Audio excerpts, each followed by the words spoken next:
Good morning class, আমি সন্তু। তোমরা দেখছো the learning expert 2.0 YouTube channel. তোমাদের সামনে কেপিএসআই এবং সার্জেন্টের যে এক্সাম আসতে চলেছে তার জন্য আজ জিকেজিএস এর ওপর থেকে 4 নাম্বার ক্লাস রাখা হয়েছে। তো এর আগে অলরেডি জিকেজিএস এর ওপর থেকে তোমাদের 3টে পার্টে ক্লাস হয়ে গেছে। যদি তোমরা না দেখে থাকো অবশ্যই দেখে নেবে, তার লিঙ্ক দেখবে ওপরে আই বাটনে শো হচ্ছে, সেটার উপরে ক্লিক করলে প্রিভিয়াস ক্লাসগুলো তোমরা পরপর দেখে নিতে পারবে। এবং তোমরা যদি এই ক্লাসগুলো প্রথম থেকে শেষ পর্যন্ত করো তাহলে এর মধ্যে 40 থেকে 50% কোশ্চেন কিন্তু তোমরা হুবহু কমন পেয়ে যাবে। তো আজকের ক্লাসে তোমাদের একটা ইম্পর্টেন্ট টপিক রেখেছি, সেটা হলো মডার্ন হিস্ট্রি। তো মডার্ন হিস্ট্রির ওপরে টপিকটা আমরা দুটো সেকশনে ভাগ করেছি। আজকের সেশনে ফার্স্ট পার্টে আমরা প্রায় 60 থেকে 65টা মতো কোশ্চেন কভার করব এবং বাকি কোশ্চেন যেগুলো থেকে যাবে সেগুলো আমরা পরবর্তী সেশনে কিন্তু কমপ্লিট করব। তো এর ফলে কি হবে, তোমরা যদি প্রিভিয়াস ইয়ারের কোশ্চেন দেখে থাকো দেখবে যে মডার্ন হিস্ট্রির ম্যাক্সিমাম কোশ্চেন কিন্তু মডার্ন হিস্ট্রি থেকে জিজ্ঞাসা করে। তো সেই কারণেই আমি মডার্ন হিস্ট্রিটা একসাথেই রেখে দিয়েছি, এর মধ্যে ইম্পর্টেন্ট কোশ্চেনগুলো তোমাদের এখানে পরপর কভার করানো হবে। তো শুরু করছি আজকের ক্লাস। আজকের ক্লাসে ফার্স্ট কোশ্চেন দেখো, ভাস্কো দা গামা কবে ভারতে এসেছেন? তো ভাস্কো দা গামা ভারতে এসেছিলেন 1498 সালে। তো ইনি প্রথমে ভারতে কোথায় এসেছিলেন? ইনি প্রথমে ভারতের কালিকট বন্দরে এসেছিলেন। এই কালিকট বন্দরটা বর্তমানে ভারতের কোন রাজ্যে পড়ে? তো এটা পড়ে কেরালা রাজ্যে। তো কেরালা রাজ্যের কালিকট বন্দরে ভাস্কো দা গামা প্রথমে ভারতে এসেছিলেন এবং ইনি প্রথম ইউরোপিয়ান যিনি ইউরোপ থেকে ভারতে আসার সমুদ্র পথ আবিষ্কার করেন। আমরা প্রত্যেকেই, আমাদের মধ্যে অনেকের ভুল ধারণা আছে যে ভাস্কো দা গামা ভারতকে আবিষ্কার করেন, না এমনটা নয়। ভাস্কো দা গামা ইউরোপ থেকে ভারতে আসার যে জলপথ সেই জলপথটা কিন্তু আবিষ্কার করেছিলেন এবং তিনি প্রথম ইউরোপিয়ান যিনি সর্বপ্রথম ভারতে এসেছিলেন। কবে এসেছিলেন? 1498 সালে। চলে আসো পরের কোশ্চেন। আর এই ভাস্কো দা গামা ইনি হলেন কে? ইনি হলেন একজন পর্তুগিজ। ইনি হলেন একজন পর্তুগিজ। তাই পরের কোশ্চেনে আছে দেখো, ব্রিটিশদের মধ্যে প্রথম কারা ভারতে এসেছেন? তো ব্রিটিশদের মধ্যে প্রথম ভারতে এসেছেন কে? ভারতে এসেছেন পর্তুগিজ। এক্ষুনি বললাম কে এসেছেন, এসেছেন ভাস্কো দা গামা। পরের কোশ্চেন দেখো, ইস্ট ইন্ডিয়া কোম্পানি কবে ভারতে আসেন? তো ইস্ট ইন্ডিয়া কোম্পানি ভারতে এসেছেন কবে? ভারতে এসেছে 1600 এডিতে, 1600 খ্রিস্টাব্দে। তো 1600 এডিতে কার আমলে তিনি ভারতে এসেছিলেন? তখন ভারতের শাসক কে ছিলেন? তখন ভারতের শাসক ছিলেন আকবর। এবং ইস্ট ইন্ডিয়া কোম্পানি যখন ভারতে আসে তখন তারা কি করতে এসেছিল? মূলত তারা কিন্তু ব্যবসা বাণিজ্য সূত্রে কিন্তু তারা ভারতে এসেছিল। পরের কোশ্চেন দেখো, কোন ইউরোপিয়ান কোম্পানি সর্বপ্রথম ভারতে আসে এবং সর্বশেষে ভারত থেকে চলে যায়? এর মধ্যে কোশ্চেন কিন্তু তোমাদের কাট আপ করে দিতে পারে, মানে কোশ্চেন শুধু এটাও দিতে পারে যে কোন ইউরোপিয়ান কোম্পানি সর্বপ্রথম ভারতে আসে, বা এইভাবেও দিতে পারে যে কোন ইউরোপিয়ান কোম্পানি সর্বশেষে ভারত থেকে চলে যায়। তো সর্বপ্রথম এবং সর্বশেষ সর্বপ্রথম আসে এবং সর্বশেষ চলে যায় একটাই ইউরোপিয়ান কোম্পানি, সেটা হলো পর্তুগিজ। এই পর্তুগিজরা 1961 সালে, অর্থাৎ ভারত স্বাধীন হওয়ার প্রায় ভারত স্বাধীন হওয়ার প্রায় কিন্তু 12-13 বছর পর ভারত থেকে তারা চলে গিয়েছিল এবং এরা কোথায় ছিল? এরা কিন্তু গোয়াতে ছিল। তো গোয়া মুক্তি দিবস কবে হয়েছে? গোয়া মুক্তি হয়েছে কিন্তু 1961 সালে। এবং পর্তুগিজরা গোয়া থেকে চলে গিয়েছে সবার শেষে, অর্থাৎ কোন ইউরোপিয়ান কোম্পানি সবার শেষে চলে গিয়েছে? সেটা হবে কি? সেটা হবে পর্তুগিজ। পরের কোশ্চেনে আসো, স্যার টমাস রো কার আমলে ভারতে এসেছিলেন? তো স্যার টমাস রো কবে এসেছিলেন ভারতে যদি কোশ্চেন দেয়? তো স্যার টমাস রো ভারতে এসেছিলেন 1615 সালে। কার সভাতে তিনি এসেছিলেন? তিনি এসেছিলেন জাহাঙ্গীরের সভাতে বা জাহাঙ্গীরের আমলে তিনি ভারতে এসেছিলেন। এবং স্যার টমাস রো আগে কিন্তু আরেকজন এসেছিলেন। কে এসেছিলেন? 1608 খ্রিস্টাব্দে ইস্ট ইন্ডিয়া কোম্পানির উইলিয়াম হকিন্স।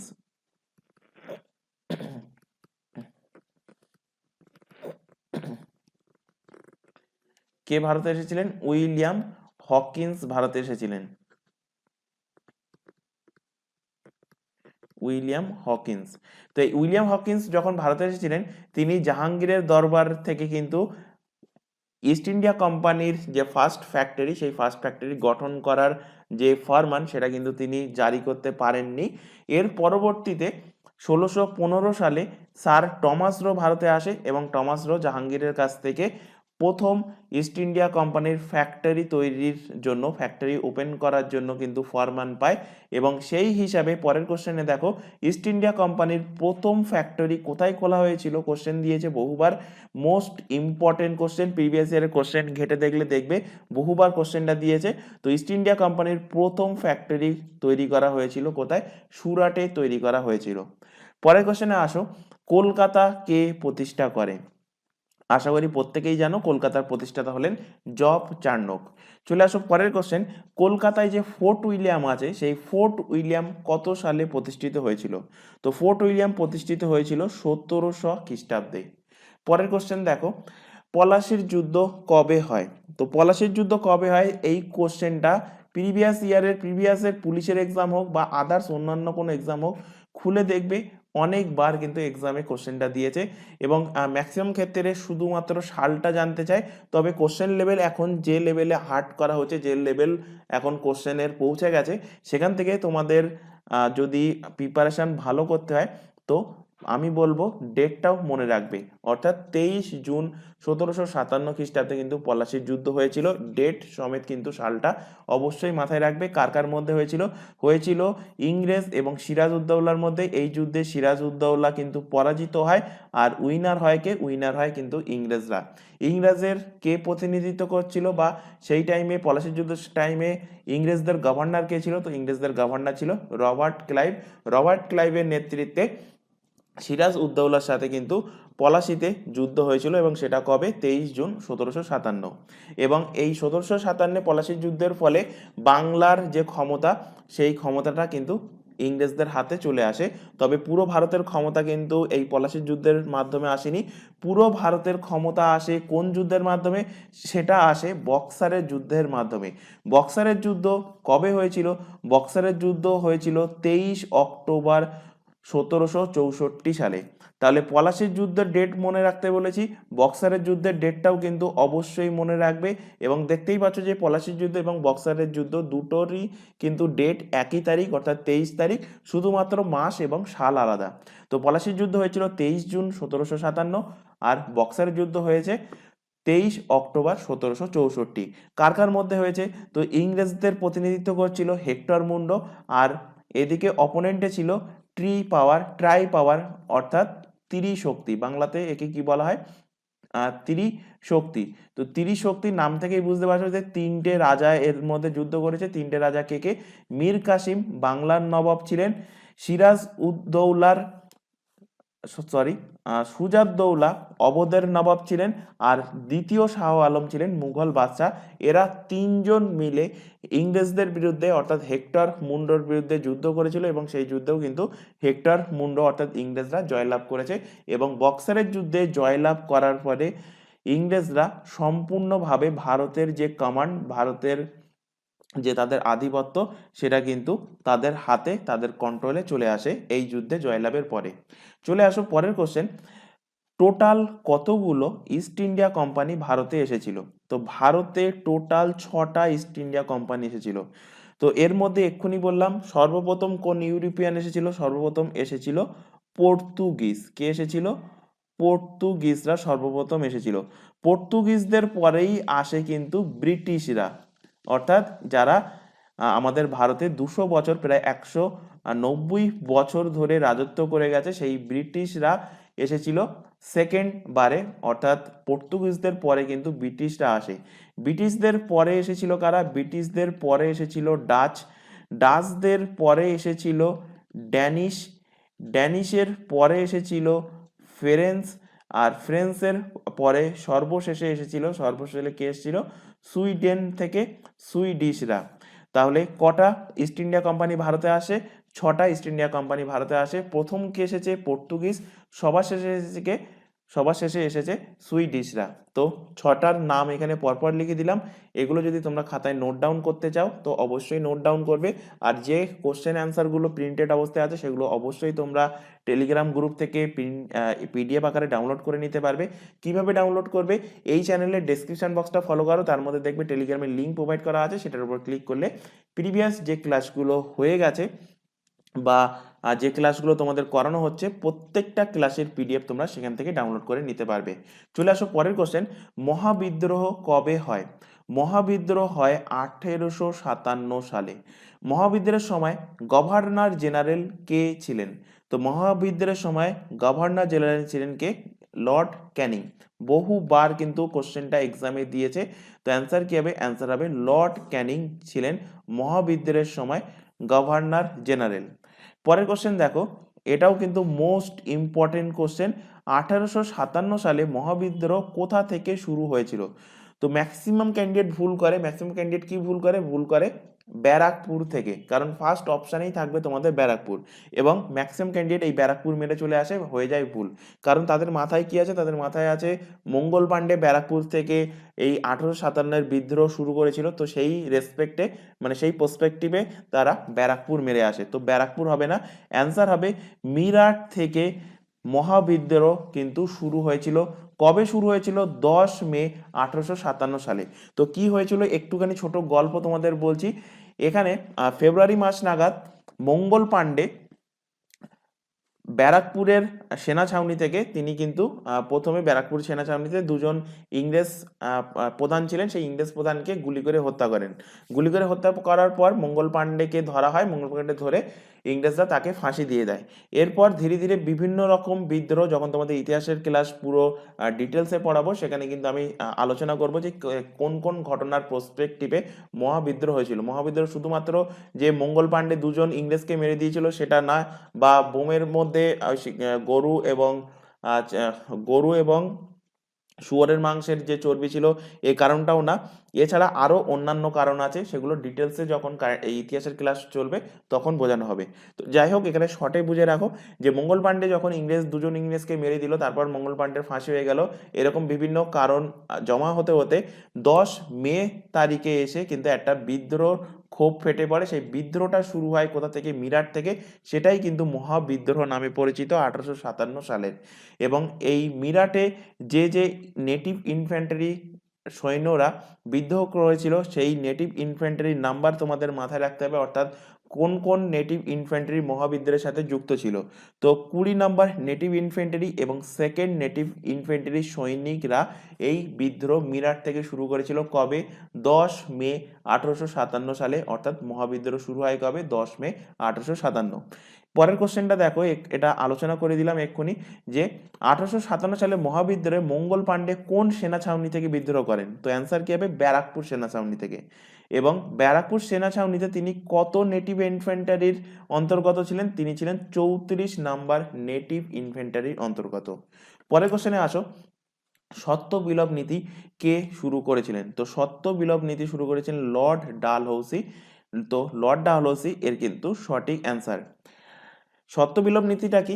সত্য বিলোপ নীতিটা একটুখানি ছোটভাবে বলে রাখছি, যে কোনো রাজার যদি সন্তান না হয় তাহলে সেই রাজা কিন্তু দত্তক নিতে পারবে না, এমন নিয়ম কিন্তু শুরু করেছিল কারা? ইংরেজরা। ইংরেজরা দাবি করেছিল যে কোনো রাজার যদি ছেলে মেয়ে না হয়, সেই রাজা কিন্তু অন্য কোনো ছেলে, অন্য কোনো পুত্রকে তারা দত্তক নিতে পারবে না। এবং দত্তক যদি না নিতে পারে বা তার যদি ছেলে না হয়, তখন সেই রাজা মারা যাওয়ার পর সেই এরিয়াটা, সেই এলাকাটা ইংরেজদের হাতে চলে আসবে। তো এটাই ছিল সত্যবিলোপ নীতি। এবং এই সত্যবিলোপ নীতি অনুযায়ী প্রথম যে রাজ্য অধিগ্রহণ করে ইংরেজরা, সেটা কি? সেটা হলো মহারাষ্ট্রের সাতারা রাজ্যকে ইংরেজরা সর্বপ্রথম অধিগ্রহণ করে। চলে আসো পরের question, poverty and un-British rule of India, এই বইটা কার লেখা? ভেরি ভেরি ইম্পর্টেন্ট কোশ্চেন, অনেকবার এক্সামে দিয়েছে। তো পোভার্টি অ্যান্ড আনব্রিটিশ রুল এই বইটা লিখেছেন কে? লিখেছেন দাদাভাই নরৌজি। এবং এই দাদাভাই নরৌজি কি নামে পরিচিত? গ্র্যান্ড ওল্ড ম্যান নামে পরিচিত। তো তোমাদের কোশ্চেন দেবে গ্র্যান্ড ওল্ড ম্যান নামে পরিচিত কে? তো অ্যান্সার কি হবে? অ্যান্সার হবে দাদাভাই নরৌজি। চলে আসো পরের কোশ্চেন, সতীদাহ প্রথা কে বিলুপ্ত করেন? ভেরি ভেরি ইম্পর্টেন্ট কোশ্চেন, বহু এক্সামে কোশ্চেনটা দিয়েছে। তো সতীদাহ প্রথা কে বিলুপ্ত করেন? অপশানে দুরকম থাকতে পারে, যদি লর্ড উইলিয়াম বেন্টিং থাকে তখন অপশানে রাজা রামমোহন রায় থাকবে না, আর যদি রাজা রামমোহন রায় থাকে তখন লর্ড উইলিয়াম বেন্টিং থাকবে না। তো সতীদাহ প্রথা বিলুপ্ত করেন দুজনে মিলেই কিন্তু বিলুপ্ত করেছিলেন, অর্থাৎ লর্ড উইলিয়াম বেন্টিংয়ের সাহায্যে রাজা রামমোহন রায় সতীদাহ প্রথাকে বিলুপ্ত করেন।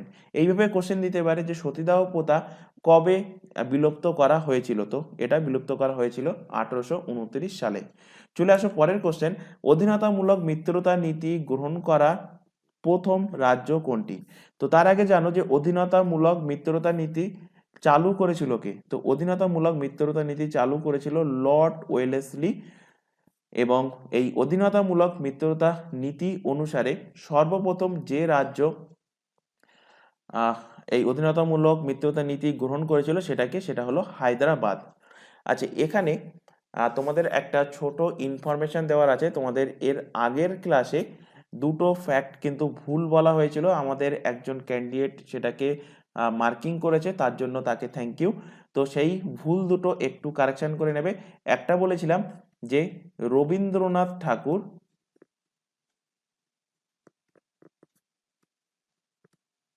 রবীন্দ্রনাথ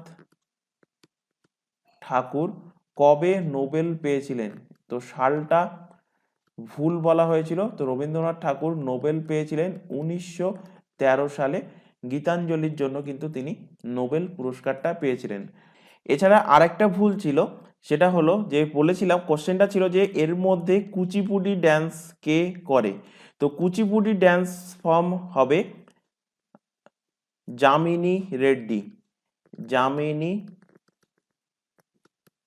যামিনী রেড্ডি অ্যান্সার হবে।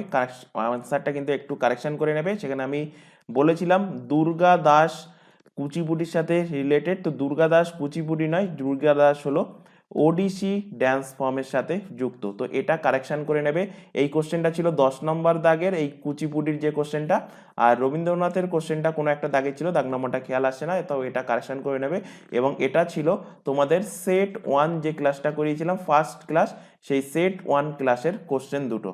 তো এই দুটো একটু কারেকশন করে নেবে। তো এখানে চলে আসো পরবর্তী কোশ্চেনে। 1857 সালের মহাবিদ্রোহে কানপুর থেকে নেতৃত্ব দিয়েছেন কে?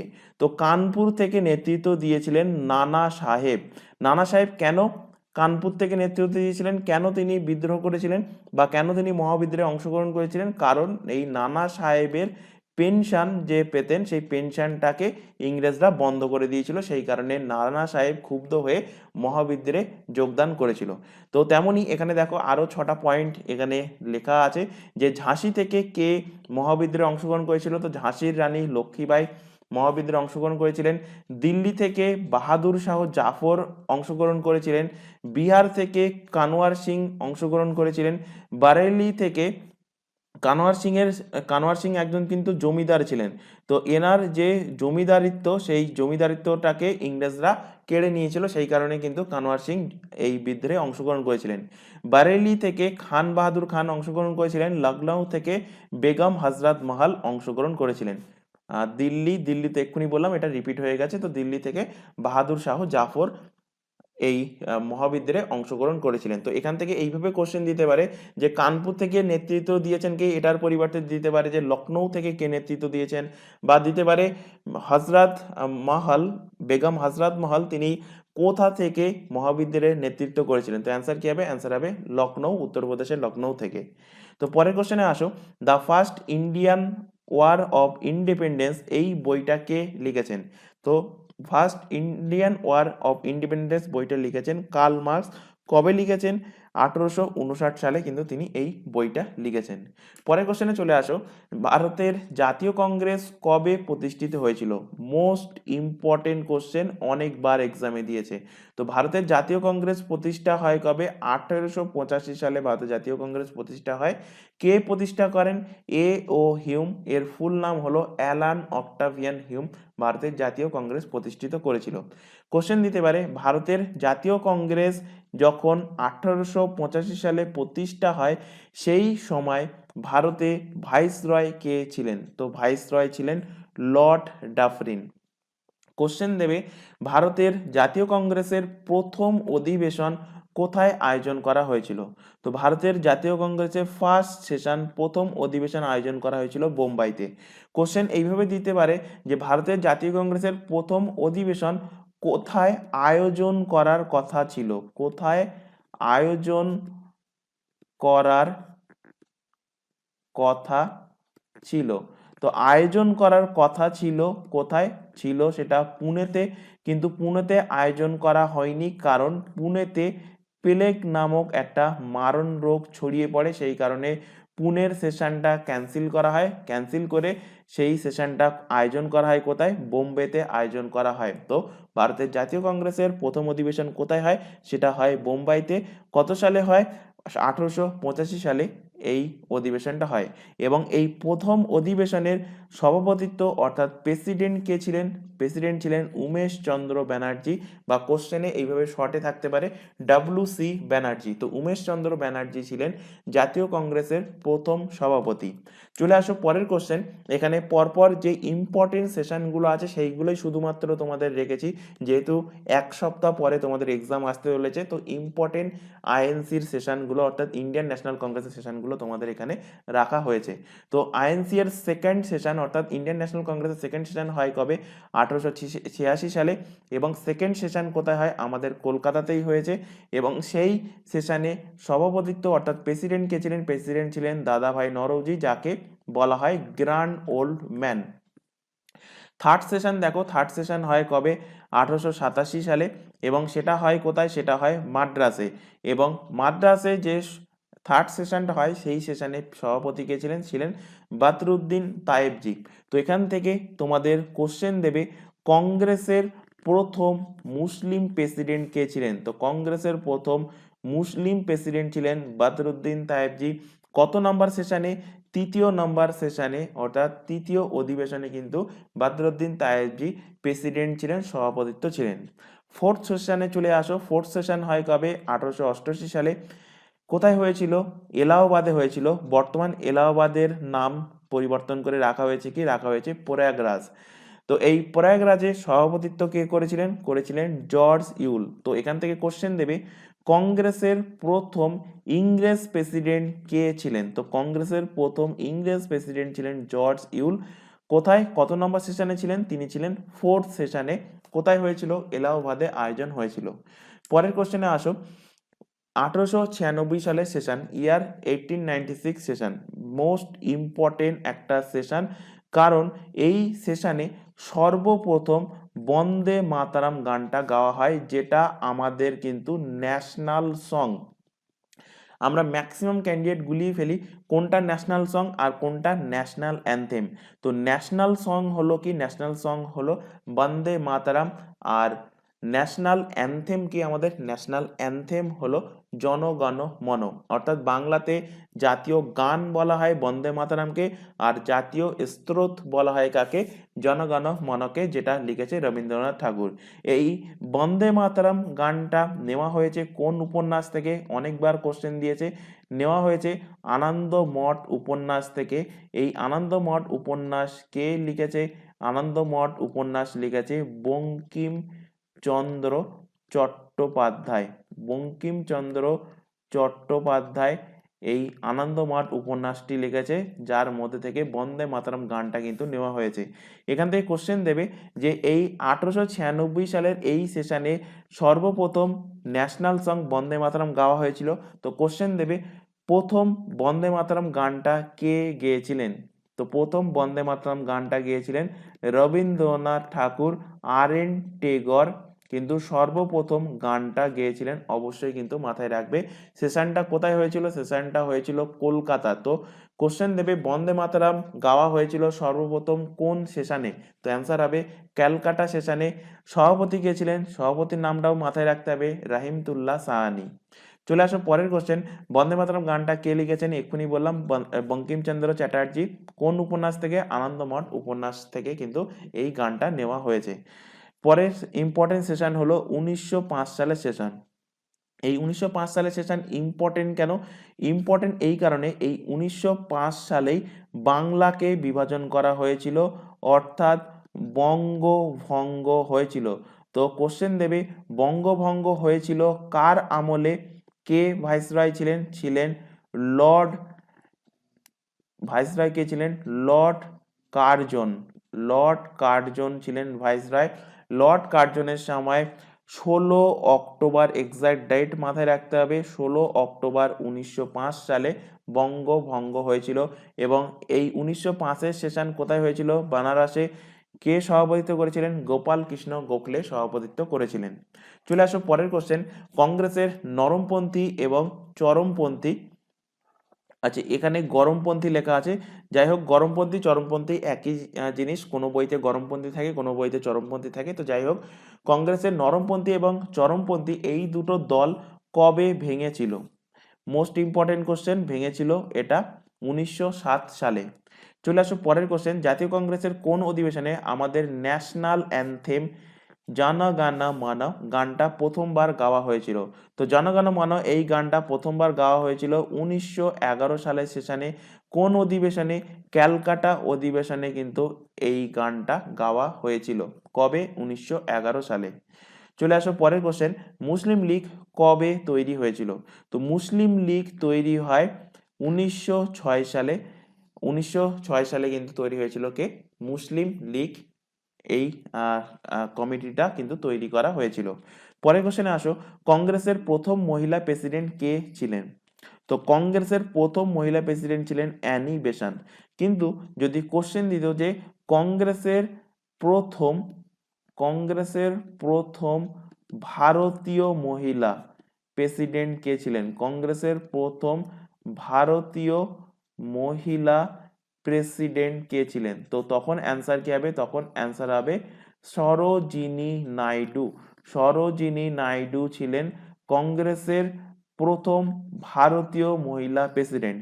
আর অ্যানি বেসান্ট যেহেতু ইনি আয়ারল্যান্ডের বাসিন্দা, সেই কারণে যদি শুধুমাত্র কোশ্চেন আসে যে কংগ্রেসের প্রথম মহিলা প্রেসিডেন্ট কে ছিলেন, তখন অ্যান্সার হবে অ্যানি বেসান্ট।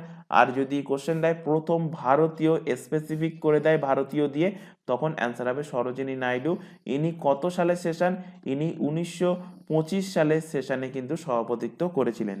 চলে আসো পরের কোশ্চেনে, ইয়ার 1924, 1924 মোস্ট ইম্পর্টেন্ট একটা কোশ্চেন। এই 1924 সালে যে সেশনটা হয়, এই সেশনে মহাত্মা গান্ধী মাত্র একবারই কিন্তু তিনি কংগ্রেসের প্রেসিডেন্ট হয়েছিলেন। সেটা কোথায়?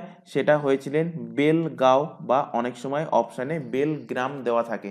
তো অ্যান্সার হবে কি? অ্যান্সার হবে বেলগাঁও বা বেলগ্রাম। তো 1924 সালে কোন সেশনে? বেলগ্রামের সেশনে মহাত্মা গান্ধী মাত্র একবারই কিন্তু কংগ্রেসের প্রেসিডেন্ট হয়েছিলেন। চলে আসো পরের কোশ্চেন, 1925 সালের সেশন। তো 1925 সালের সেশন এক্ষুনি বললাম, ভারতের প্রথম মহিলা হিসাবে তিনি কিন্তু জাতীয় কংগ্রেসের প্রেসিডেন্ট হয়েছিলেন, তার নাম হলো সরোজিনী নাইডু। কোথা থেকে সভাপতিত্ব করেছিলেন বা সেশনটা কোথায় বসেছিল? বসেছিল কানপুরে, উত্তরপ্রদেশের কানপুরে 1925 সালের আইএনসিআর সেশন কিন্তু বসেছিল। চলে আসো পরের কোশ্চেন, মোস্ট ইম্পর্টেন্ট কোশ্চেন, পূর্ণ স্বরাজ। পূর্ণ স্বরাজের দাবি প্রথম কংগ্রেসের কোন অধিবেশনে ওঠে? তো পূর্ণ স্বরাজের দাবি কংগ্রেসের 1929 সালের লাহোর অধিবেশনে কিন্তু হয়েছিল। এই লাহোর অধিবেশনের প্রেসিডেন্ট কে ছিলেন? লাহোর অধিবেশনের প্রেসিডেন্ট ছিলেন পণ্ডিত জওহরলাল নেহরু। পরের কোশ্চেনে আসো, 1928 সালের বারদৌলি সত্যাগ্রহের নেতা কে ছিলেন? তো বারদৌলি সত্যাগ্রহ যেটা হয়েছিল, সেই সত্যাগ্রহের নেতা ছিলেন সর্দার বল্লভভাই প্যাটেল। এবং সর্দার বল্লভভাই প্যাটেলের এই সত্যাগ্রহের পরে, বারদৌলি সত্যাগ্রহের পরে, বারদৌলির যে সমস্ত মহিলারা আজ ছিলেন, সেই মহিলারা গান্ধীজির কথা শুনে এনাকে সর্দার উপাধি দেয়। তো কোশ্চেন দেবে বল্লভভাই প্যাটেলের সর্দার উপাধি কোন সত্যাগ্রহের পরে দেওয়া হয়েছিল? তো অ্যান্সার হবে বারদৌলি সত্যাগ্রহের পরে। 1928 সালে বারদৌলি সত্যাগ্রহের পরে বল্লভভাই প্যাটেলকে সর্দার উপাধি দেওয়া হয়। পরের কোশ্চেনে আসো, নেতাজি সুভাষচন্দ্র বসু প্রথমবার কংগ্রেসের কোন অধিবেশনে যোগদান করেন? তো তিনি যোগদান করেছিলেন হরিপুরা অধিবেশনে। কি বলেছি? প্রথমবার। নেতাজি সুভাষচন্দ্র বসু কিন্তু দুবার তিনি প্রেসিডেন্ট হয়েছিলেন, তার মধ্যে প্রথমবার হরিপুরা সেশনে। হরিপুরাটা কোথায়? গুজরাটে অবস্থিত। এবং সেশনটা কবে বসেছিল? 1938 সালে বসেছিল। এবং শেষবার তিনি কবে? শেষবার ঠিক এর পরের বছর 1939 সালে। কোন সেশনে? ত্রিপুরী সেশনে। এই ত্রিপুরী জায়গাটা কোথায়? ত্রিপুরী জায়গা ত্রিপুরা নয়, বর্তমানে ত্রিপুরী জায়গাটা হলো মধ্যপ্রদেশের একটা জায়গা। সেই সেশনে সুভাষচন্দ্র বসু সেকেন্ড বার অর্থাৎ শেষবার তিনি কিন্তু প্রেসিডেন্ট হিসাবে নির্বাচিত হয়েছিলেন। পরের কোশ্চেনে চলে আসো, ভারত যখন স্বাধীন হয় তখন কংগ্রেসের প্রেসিডেন্ট কে ছিলেন? তো ভারত যখন স্বাধীন হয় তখন কংগ্রেসের প্রেসিডেন্ট ছিলেন জে.বি. কৃপালানি। চলে আসো পরের কোশ্চেনে, স্বাধীনতার পর কংগ্রেসের প্রথম মহিলা প্রেসিডেন্ট কে হয়েছেন? তো স্বাধীনতার পর কংগ্রেসের প্রথম মহিলা প্রেসিডেন্ট হয়েছেন ইন্দিরা গান্ধী, আমরা প্রত্যেকেই জানি। চলে আসো পরের কোশ্চেন, ভারতের গান্ধীজির প্রথম সত্যাগ্রহ কোনটা? তো গান্ধীজির দ্বারা ভারতে, এখানে কি বলেছে? ভারতে গান্ধীজির প্রথম সত্যাগ্রহ। তো ভারতে গান্ধীজির প্রথম সত্যাগ্রহ হলো বিহারের চম্পারণ সত্যাগ্রহ। কবে হয়েছিল? 1917 সালে হয়েছিল। আর যদি কোশ্চেন দেয় গান্ধীজির দ্বারা প্রথম সত্যাগ্রহ কোথায় হয়েছে, তো গান্ধীজির দ্বারা প্রথম সত্যাগ্রহ হয়েছে সাউথ আফ্রিকাতে। আর যদি স্পেসিফিক করে দেয় যে ভারতের প্রথম কোথায়, তখন অ্যান্সার হবে কিন্তু চম্পারণ সত্যাগ্রহ, বিহারের চম্পারণে 1917 সালে। পরের কোশ্চেনে আসো, রাওলাট অ্যাক্ট। রাওলাট অ্যাক্ট কবে ভারতে এসেছে? তো রাওলাট অ্যাক্ট ভারতে এসেছে কবে? ভারতে এসেছে 1919 সালে। এই রাওলাট অ্যাক্টকে বলা হয় বিনা আপিল বিনা কানুন অ্যারেস্ট করার পদ্ধতি এই অ্যাক্টে বলা হয়েছিল। অর্থাৎ কোনো রকম অভিযোগ ছাড়া, কোনো রকম তাকে সূচনা দেওয়া ছাড়া তাকে কিন্তু অ্যারেস্ট করে নেওয়া হবে। সেই কারণে এই রাওলাট অ্যাক্টকে কালা কানুন, ব্ল্যাক অ্যাক্ট নামে আখ্যা দেওয়া হয়েছে। অর্থাৎ রাওলাট অ্যাক্টটা ব্ল্যাক অ্যাক্ট নামে পরিচিত। পরের কোশ্চেনে আসো, জালিয়ানওয়ালাবাগের হত্যাকাণ্ড কবে হয়েছিল? তো জালিয়ানওয়ালাবাগের হত্যাকাণ্ডের ক্ষেত্রে বলবো এক্সাক্ট ডেট কিন্তু মাথায় রাখবে। জালিয়ানওয়ালাবাগের হত্যাকাণ্ড হয়েছিল 13 এপ্রিল 1919 সালে। কি হয়েছিল জালিয়ানওয়ালাবাগের হত্যাকাণ্ডে? সেটা হয়েছিল কোথায়? জালিয়ানওয়ালাবাগ জায়গাটা হলো পাঞ্জাবের অমৃতসর। তো এই পাঞ্জাবের অমৃতসরে যখন বৈশাখী মেলা, সেই বৈশাখী মেলাতে সেখানে একটা মাঠের মধ্যে অনেক লোক জমায়েত হয়েছে এবং তার মধ্যে একটা কন্ট্রোভার্সি চলছিল কি নিয়ে, তৎকালীন ইংরেজরা কিভাবে শাসন করছে বা কার উপরে অত্যাচার করছে সেই সব নিয়ে কিন্তু সেখানে একটা আলোচনা হচ্ছিল। তো তার মধ্যে থেকে একজন, তার নাম হলো কিচলু, সেই কিচলু কিন্তু ইংরেজদের জানিয়ে দেয় যে এখানে ইংরেজদের বিরুদ্ধে একটা সভা হচ্ছে, ইংরেজদের বিরুদ্ধে উল্টোপাল্টা বলা হচ্ছে। তো এর ফলে সেই জানিয়েছিল কে? কিসলু জানিয়েছিল ও ডায়ারকে। তো ও ডায়ার রেগে গিয়ে ও ডায়ার অর্ডার দেয় কাকে? অর্ডার দেয় আর ডায়ারকে। এবং এই আর ডায়ার সেই অমৃতসরে জালিয়ানওয়ালাবাগে সে সৈন্যবাহিনী নিয়ে আসে এবং সেখানে কিন্তু নির্বিচারে গুলি চালায় এবং এর ফলে বহু লোক কিন্তু মারা যায়। অর্থাৎ সেটাই কিন্তু জালিয়ানওয়ালাবাগের হত্যাকাণ্ড নামে পরিচিত। তো জালিয়ানওয়ালাবাগের হত্যাকাণ্ডে গুলি চালিয়েছিল কে? আর ডায়ারের নেতৃত্বে তার সেনারা, ইংরেজ সৈন্যরা কিন্তু গুলি চালিয়েছিল এবং এর ফলে এই হত্যাকাণ্ডের হওয়ার ফলে রবীন্দ্রনাথ ঠাকুর তার যে নাইটহুড উপাধি ছিল সেই নাইটহুড উপাধিটা ত্যাগ করেন। তো কোশ্চেন দেয় রবীন্দ্রনাথ ঠাকুর তার নাইটহুড উপাধি কোন ঘটনার পরিপ্রেক্ষিতে তিনি ত্যাগ করেছিলেন? তো অ্যান্সার হবে জালিয়ানওয়ালাবাগের হত্যাকাণ্ড কবে হয়েছিল? 13 এপ্রিল 1919 সালে। পরের কোশ্চেনে আসো, খিলাফত আন্দোলন কবে হয়?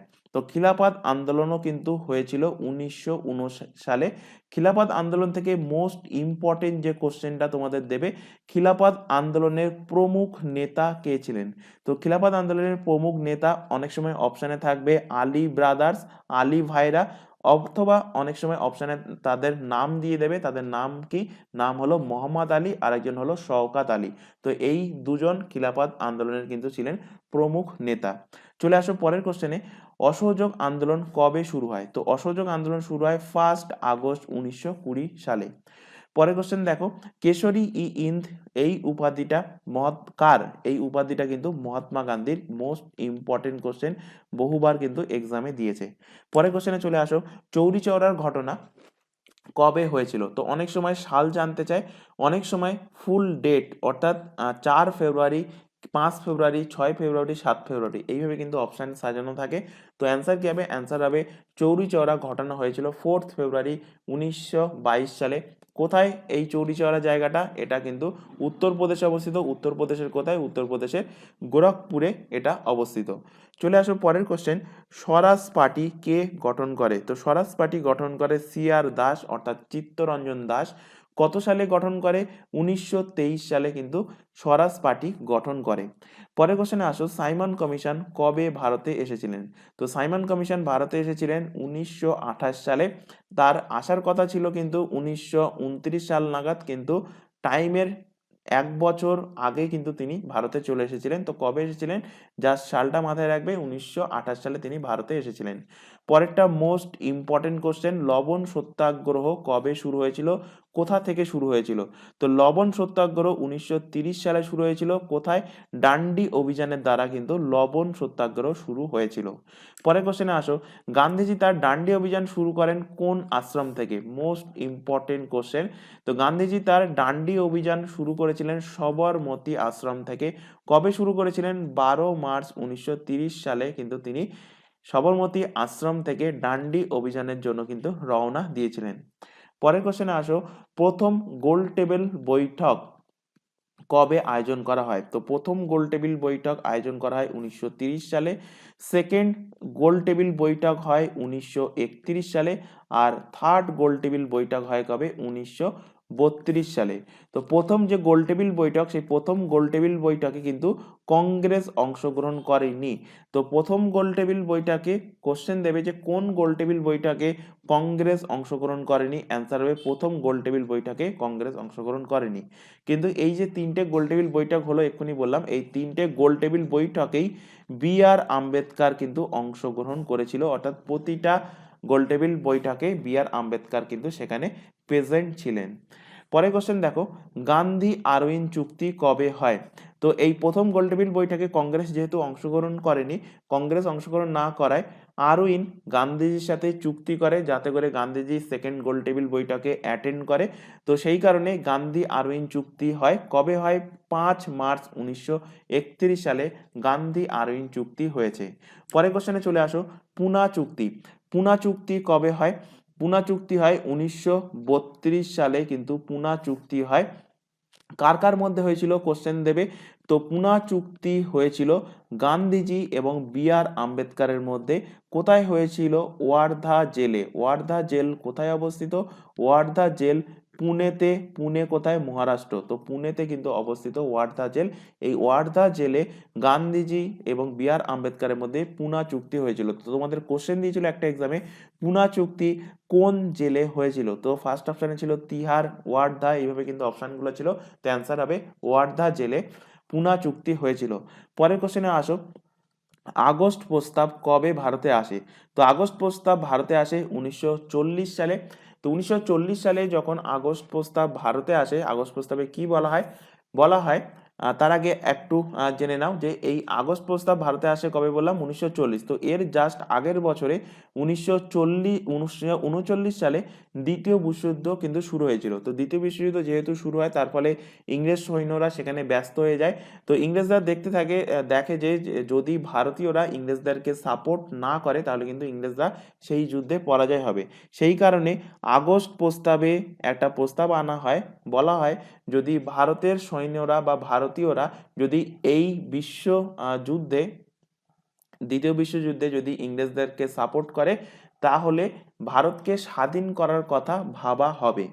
এই কথাটা বলা হয়েছিল আগস্ট প্রস্তাবে। কিন্তু ইন্ডিয়ান ন্যাশনাল কংগ্রেসের যারা সভাপতি ছিলেন বা মুসলিম লীগের যারা ছিলেন, তাদের দ্বারা এই যে প্রস্তাবটা সেটা কিন্তু নাকচ করা হয়। অর্থাৎ আগস্ট প্রস্তাব কোশ্চেন যদি আসে তো আগস্ট প্রস্তাব কি বলে দিলাম। এবং এটা হয়েছিল কবে? 1940 সালে। এখানে একটা কথা বলে রাখি, যদি তোমাদের ক্লাস ভালো লেগে থাকে ক্লাসটাকে অবশ্যই অবশ্যই লাইক করবে, তোমার বন্ধু বান্ধবের মধ্যে শেয়ার করবে যারা KPSI এর এক্সামের জন্য প্রিপারেশন নিচ্ছে এবং এর পাশাপাশি আদার্স অন্যান্য কম্পিটিটিভ এক্সামের জন্য প্রিপারেশন নিচ্ছে। একটা কথা বলে রাখি, তোমাদের এই চ্যানেলে কেপি এক্সামের পাশাপাশি বা পুলিশের এক্সামের পাশাপাশি এখানে স্টেটের সমস্ত রকম এক্সাম, যার মধ্যে PSC এর ফুড এসআই আছে, তোমাদের পিএসসি এর মিসলেনিয়াস, ক্লার্কশিপ, এছাড়া পুলিশের যাবতীয় এক্সাম, প্রতিটা এক্সামের জন্য কিন্তু এই চ্যানেলে প্রিপারেশন প্রোভাইড করা হয়। এছাড়া স্টাফ সিলেকশন কমিশন যে এক্সামগুলো নেয় কি কি, যার মধ্যে জিডি কনস্টেবল আছে, সিজিএল আছে, সিএইচএসএল আছে, এমটিএস আছে, তো এই সমস্ত এক্সামের জন্য কিন্তু এই চ্যানেলে আলাদা আলাদাভাবে কিন্তু প্রিপারেশন দেওয়া হয়। ক্লাস কিন্তু অলরেডি চলছে। প্রতিটা এক্সামের জন্য কিন্তু লাইভ ক্লাস প্রোভাইড করা হয়। লাইভ ক্লাস অ্যাটেন্ড না করতে পারলে থেকে যায় ক্লাসটা রেকর্ডেড ফরম্যাটে। সুতরাং তোমরা তোমাদের সময় মতো ক্লাসটা কিন্তু দেখে নিতে পারবে। এবং প্রতিটা এক্সামের জন্য কিন্তু আলাদা আলাদা ব্যাচ কিন্তু ক্রিয়েট করা আছে। তাই তোমাদেরকে বলছি, যদি তোমরা এই সমস্ত ব্যাচে অ্যাড হতে চাও, নিচে যে হোয়াটসঅ্যাপ নাম্বারটা দেখতে পাচ্ছ এই নাম্বারে আমাদেরকে ইনফর্ম করো, তাহলে তোমাদেরকে নির্দিষ্ট ব্যাচে কিন্তু অ্যাড করিয়ে নেওয়া হবে। কারণ ব্যাচেই কিন্তু সমস্ত রকম ইনফরমেশন প্রোভাইড করা হয়, কখন কোন ক্লাস হবে, কোন ক্লাসে কি ইম্পর্টেন্স আছে, কোন দিন কোন জিনিস পড়ানো হবে, সবকিছুই কিন্তু তোমাদের এই নির্দিষ্ট ব্যাচে ইনফরমেশন দেওয়া হয়। তো চলে আসো পরের কোশ্চেনে, ক্রিপস মিশন কবে ভারতে আসে? তো ক্রিপস মিশন ভারতে আসে 1942 সালে। অপশন 1942 সালে কিন্তু ক্রিপস মিশন ভারতে এসেছে। পরের কোশ্চেনে চলে আসো, কাকে Gandhiji a post dated cheque বলেছেন? তো গান্ধীজি ক্রিপস মিশনকে পোস্ট ডেটেড চেক বলেছেন, কারণ এই ক্রিপস মিশনেও এই সেম আগস্ট প্রস্তাবে যা বলা হয়েছিল সেম জিনিস কিন্তু ক্রিপস মিশনেও বলা হয়েছিল। ক্রিপস মিশনের লিড করছিলেন কিন্তু ক্রিপস, কিন্তু তিনি লিড করছিলেন এবং তার নাম অনুসারেই এই মিশনের নাম রাখা হয়েছিল ক্রিপস মিশন, এবং একেই Gandhiji a post dated cheque বলেছেন। চলে আসো পরের কোশ্চেন, ভারত ছাড়ো আন্দোলন কবে শুরু হয়? তো এই ক্রিপস মিশন আসার পর থেকে গান্ধীজি সুযোগ বুঝে তিনি ভারত ছাড়ো আন্দোলন অর্থাৎ কুইট ইন্ডিয়া মুভমেন্ট শুরু করে দিয়েছেন, এবং এটা শুরু হয় কবে?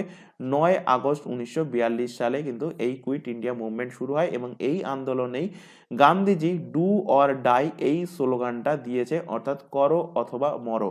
তো কোশ্চেন দেবে, গান্ধীজি ডু অর ডাই স্লোগানটা কোন আন্দোলনের সময় দিয়েছিলেন? তো দিয়েছিলেন ভারত ছাড়ো আন্দোলনের সময়।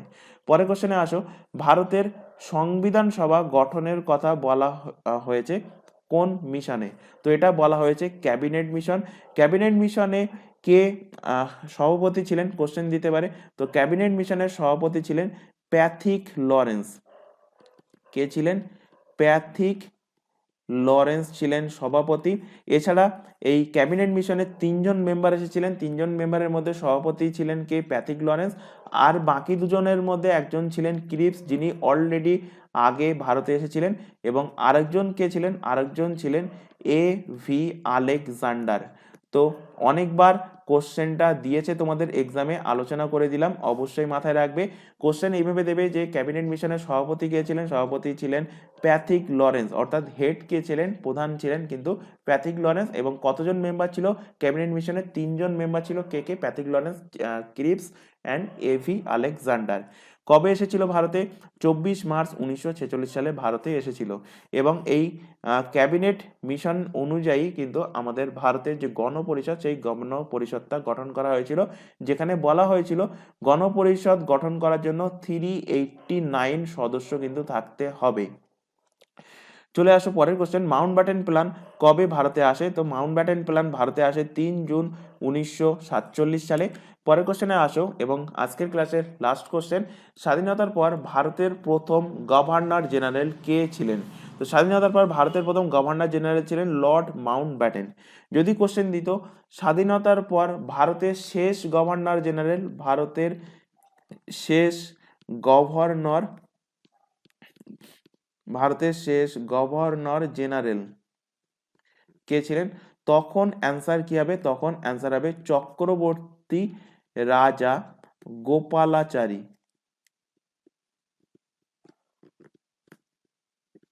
চক্রবর্তী রাজা গোপালাচারী ছিলেন ভারতের শেষ গভর্নর জেনারেল, বা স্বাধীন ভারতের শেষ গভর্নর জেনারেল, যাই দিক না কেন অ্যান্সার একটাই, অ্যান্সার হবে চক্রবর্তী রাজা গোপালাচারী। আর পাকিস্তানের প্রথম গভর্নর জেনারেল কে হয়েছিলেন? হয়েছিলেন মোহাম্মদ আলী জিন্নাহ। তো আজকের ক্লাসে তোমাদের প্রায় কিন্তু 60 থেকে 65টা কোশ্চেন আমি মডার্ন হিস্ট্রি থেকে কভার করে দিয়েছি। বাকি যে কোশ্চেনগুলো আছে সেগুলো আমরা পরবর্তী ক্লাসে কমপ্লিট করব। যদি ক্লাসটা ভালো লেগে থাকে, আবারও বলছি, ক্লাসটাকে অবশ্যই লাইক করবে, তোমার বন্ধু বান্ধবের মধ্যে শেয়ার করবে যারা কম্পিটিটিভ এক্সামের জন্য প্রিপারেশন নিচ্ছে বা সামনে কেপি, এসআই এবং সার্জেন্টের এক্সামের জন্য প্রিপারেশন নিচ্ছে। তো আজকের ক্লাস আমরা এখানে শেষ করছি। আজকের ক্লাস এই পর্যন্ত। নেক্সট দেখা হবে পরবর্তী ক্লাস নিয়ে। Thank you.